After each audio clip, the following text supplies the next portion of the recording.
Hey, welcome to the channel. Today I'm going to give you my review of the Saucony Endorphin Pro.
Went 5.45 miles at an easygoing 8:16 mile pace for that first run in the Endorphin Pro.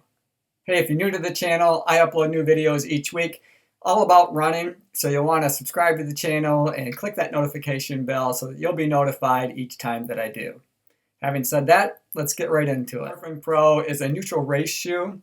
It's got an S-curve carbon fiber plate and SPEEDROLL technology. Now, this technology is intended to help you move through your foot strike more efficiently. The upper is very thin, lightweight.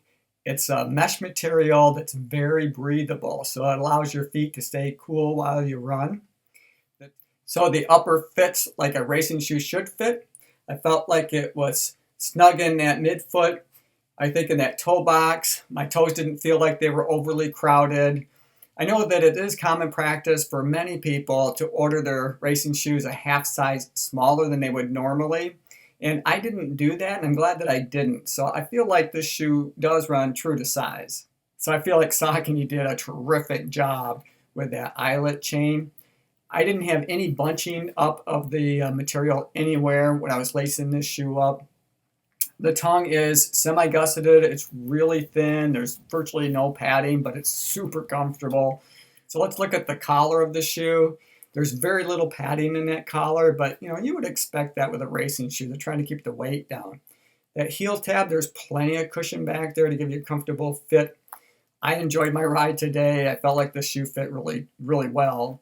The only thing that I noticed is that with the heel cup, I never felt like my heel was really seated down like it should be in that heel cup area, but it didn't feel like it was slipping either. So I didn't feel like it was moving side to side or up or down. And again, I only have, a little over 5 miles on this shoe at this point, so we'll see what it does over time. There is just enough structure in that heel counter to make it fit well as up in that toe box. You can feel that there's just a little bit of extra support in those particular areas that give the shoe a really comfortable feel. Let's look at their midsole.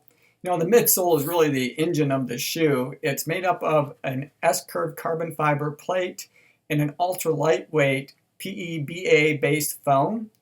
Now this foam gives you a really bouncy ride, and with that S-curve carbon fiber plate, I felt like I was getting a lot of energy return with every foot strike. This seemed to help me move through my gait cycle just a little bit quicker than usual. Looking at their outsole, it has a really thin of their carbon rubber, but it's placed in the areas that you're going to need it the most, in the heel area, and I like how far back they came with that carbon rubber on the outsole. because typically I'm a midfoot striker, so that helps cover the areas that I'm more likely to see wear in over time. So let's look at some of the other specs of the shoe. Men's size 9 comes in at 7.5 ounces. A women's size 8 comes in at 6.8 ounces. Both men and women have a 33 millimeter stack height in the heel and a 25 millimeter stack height in the forefoot. So they both have that 8 millimeter drop from heel to toe. This shoe retails for $200, which is a lot of money, but it's pretty much on par with what they're getting for racing shoes that have carbon fiber plates. So I'm really excited about this offering from Saucony. I think the Endorphin Pro is a terrific racing shoe. I'm looking forward to putting more miles on it. When I get to 50 miles, I'll do a full review, so we'll look at the durability, both the upper as well as that carbon rubber on the outsole. And we'll look at the midsole and see how that's holding up over time.